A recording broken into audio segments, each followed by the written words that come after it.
विश्व भूगोल मानचित्रण के अंतर्गत आप सभी ने अभी तक मेरे साथ कई सारे सागर पढ़े हैं। आज मैं आपको एक ऐसा सागर पढ़ाने जा रहा हूं जिस सागर की कोई तट रेखा नहीं है और इससे क्वेश्चन आता है, 100% इससे क्वेश्चन निकल के आता है। तो एक सागर ऐसा भी है जिसकी कोई तट रेखा नहीं है, आसपास किसी भी तट से सीमा साझा नहीं करता है, ऐसा भी एक महासागर है। अभी तक मैंने आपको कैस्पियन सागर पढ़ाया, आपको मैंने बाल्टिक सागर पढ़ाया, आपको मैंने काला सागर पढ़ाया, भूमध्य सागर पढ़ाया, आपको ओखोटस्क सागर पढ़ाया, आपको मैंने फारस की खाड़ी के बारे में बताया, आपको मैंने पूर्वी चीन सागर के बारे में बताया, दक्षिण चीन सागर के बारे में बताया। कई सारे सागर मैंने आपको बता दिए अभी तक। आपको मैंने इसके पहले अजोब सागर के बारे में, काला सागर से ही लगा हुआ है अजोब सागर, उसके बारे में भी चर्चा हुई, मृत सागर के बारे में भी चर्चा हुई, मल्टीपल सागर बता दिया। अभी सागर वाली लिस्ट जारी है, हर एक सागर को पढ़ेंगे, कोई भी ऐसा सागर बचेगा नहीं। हर एक सागर जितने भी हैं आपके और उनसे सीमा साझा करने वाले देश, वो भी आप पढ़ेंगे मेरे साथ। और विश्व भूगोल का जो मानचित्रण वाला सेगमेंट अभी लगातार चलता रहेगा। आने वाली कड़ी पे मैं आपको मरुस्थल हो गए आपके महत्वपूर्ण जितने भी हैं, कर्क रेखा, विषुवत रेखा और मकर रेखा में जो देश आपके अवस्थित हैं वो भी हम देखेंगे। मानक समय रेखा पे अवस्थित देश वो भी देखेंगे, सब कुछ देखेंगे। आप लोगों को सिर्फ एक काम करना है, आजाद आईएएस एकेडमी के यूट्यूब चैनल पर एक प्लेलिस्ट है आप सभी की जो विश्व के भूगोल से बनी हुई है। वर्ल्ड ज्योग्राफी की एक प्लेलिस्ट बना दी है, वहां पर सारे वीडियोज आपके अपडेट हो रहे हैं। आप उस प्लेलिस्ट को जरूर फॉलो करिए, वहां पे सारे वीडियोज मिलेंगे। अभी एक नया सागर है और इससे यूपीएससी भी क्वेश्चन पूछा जा चुका है, स्टेट पीसीएस में भी पूछता है। सागर का नाम है सारगैसो सागर, सरगासो सागर। अब सरगासो सागर को लेकर के आप लोगों को हो सकता है कुछ लोग जानते हो इसके बारे में, कुछ नहीं जानते हो। आप ये देख पा रहे हैं, ये आपका अटलांटिक महासागर है।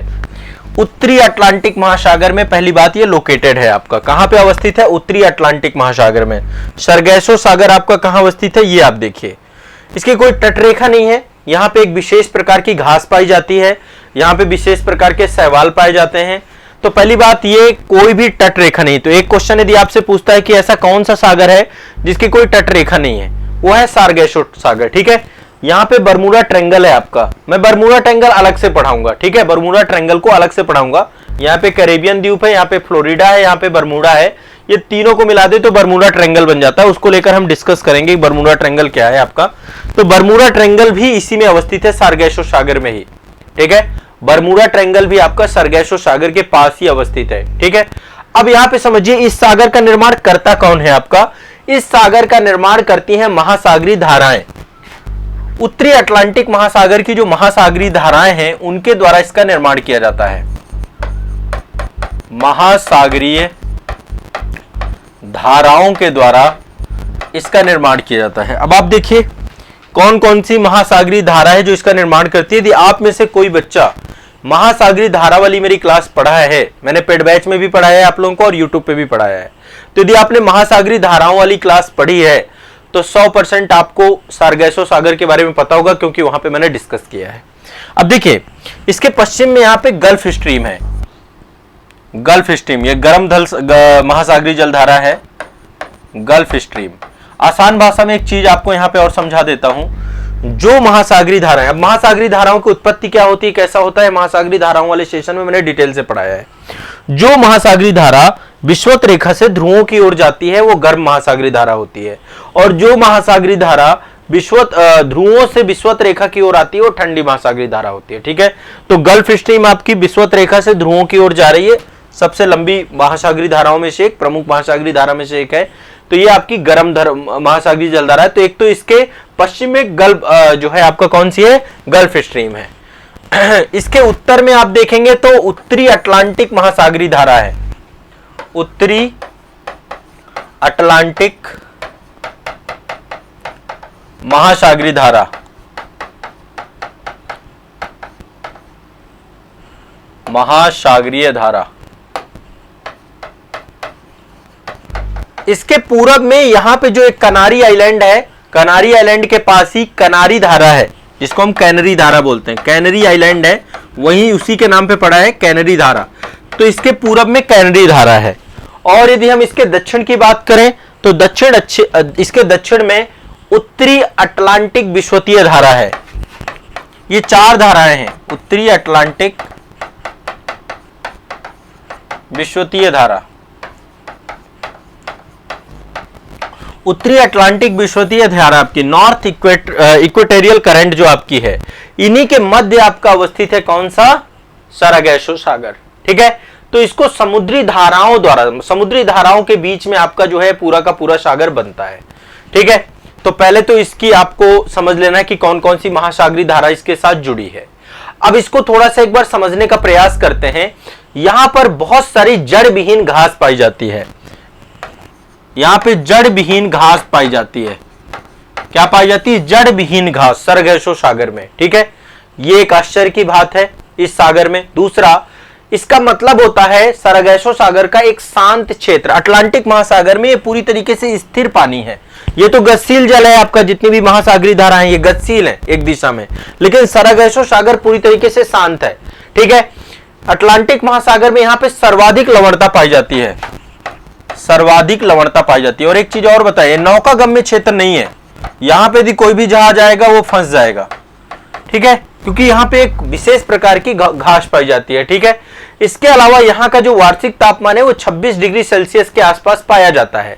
तो सरगैसो सागर एक तरीके से महासागरीय मरुस्थल भी कहा जाता है, क्योंकि इसमें किसी प्रकार से बहुत ज्यादा जीव जंतु नहीं पाए जाते हैं, तो इसको महासागरीय मरुस्थल के नाम से भी जाना जाता है। इसको हम महासागरीय मरुस्थल के नाम से भी जानते हैं। कभी कोई आपसे क्वेश्चन पूछ ले महासागरीय मरुस्थल कौन सा है? सरगैसो सागर।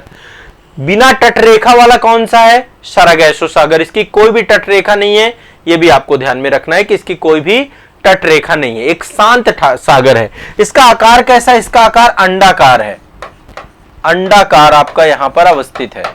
तो कहां अवस्थित है? अटलांटिक महासागर में, उत्तरी अटलांटिक महासागर में आपका अवस्थित है आपका ये।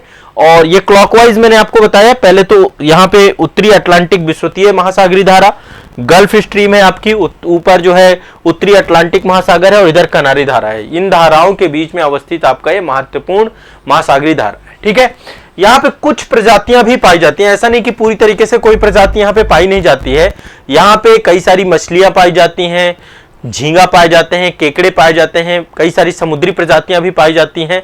यहाँ पे शैवाल बहुत ज्यादा मात्रा में है, तैरते हुए शैवाल यहाँ पर पाए जाते हैं। ठीक है, तैरते हुए शैवाल यहाँ पर पाए जाते हैं। तो एक चीज ये भी ध्यान रखिएगा, यहाँ पे एक विशेष प्रकार की घास पाई जाती है, तैरती हुई वनस्पति पाई जाती है, जिस कारण से यहाँ पे नौका गम्य ये पूरा का पूरा क्षेत्र नहीं है।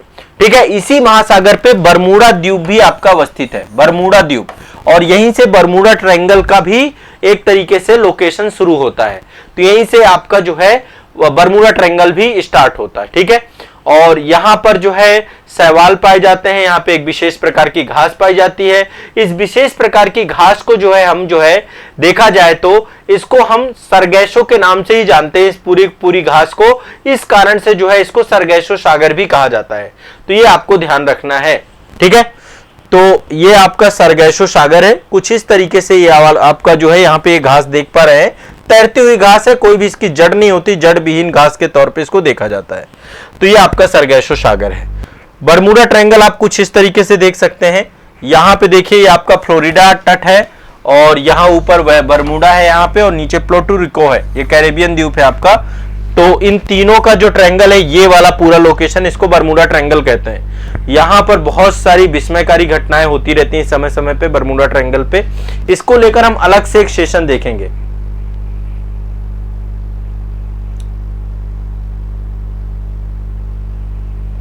हाँ, ठीक, क्लियर है, स्पष्ट है। एक बार इसके बारे में आप लोग जरूर देखिएगा, क्वेश्चन कोई भी आता है तो आप कर पाएंगे, इसमें कोई बहुत ज्यादा दिक्कत नहीं है।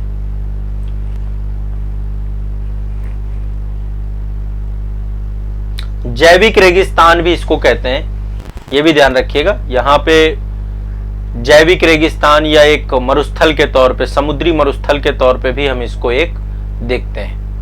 बहुत ज्यादा यहाँ पे जीवन नहीं है, तो इसलिए हम इसको जैविक मरुस्थल का नाम भी देते हैं। ठीक है, और यहाँ पे सारगसुम मछली भी पाई जाती है, सारगसुम घास भी पाई जाती है, बहुत सारी चीजें हैं। ठीक, तो ये एक आप लोगों की जानकारी के लिए वर्ल्ड ज्योग्राफी मानचित्रण के अंतर्गत आप लोग ध्यान रखिएगा। ये मैप ही तो है, और क्या है, ये मैप ही तो है। ये मानचित्र के अंतर्गत ये आप देखिए अफ्रीकी तट है, ऊपर यूरोप है, आपका ये उत्तरी अटलांटिक महासागर है। उत्तरी अटलांटिक महासागर में ही तो देख पा रहे हैं आप, इधर उत्तरी अमेरिका है, नीचे दक्षिणी अमेरिका है, तो उत्तरी अटलांटिक महासागर मैप में ही तो दिखा रहा हूं। ये भी मैप है आपका, ये आपका यूएसए है, और ये मानचित्र में ही तो दिखा रहा हूं, ये पूरा मानचित्र में ही तो देख रहे हैं हम लोग। इधर ये यूएसए है आपका, कनाडा यूएसए वाला क्षेत्र है, इधर यूरोप है आपका, ठीक है, नीचे अफ्रीका है। तो उत्तरी अटलांटिक महासागर एक बार देख लीजिए, वहां पे सार्गेसो सागर मिल जाएगा। ये देखिए पूरा मानचित्र के अंतर्गत ही हम देख रहे हैं इसको, ठीक।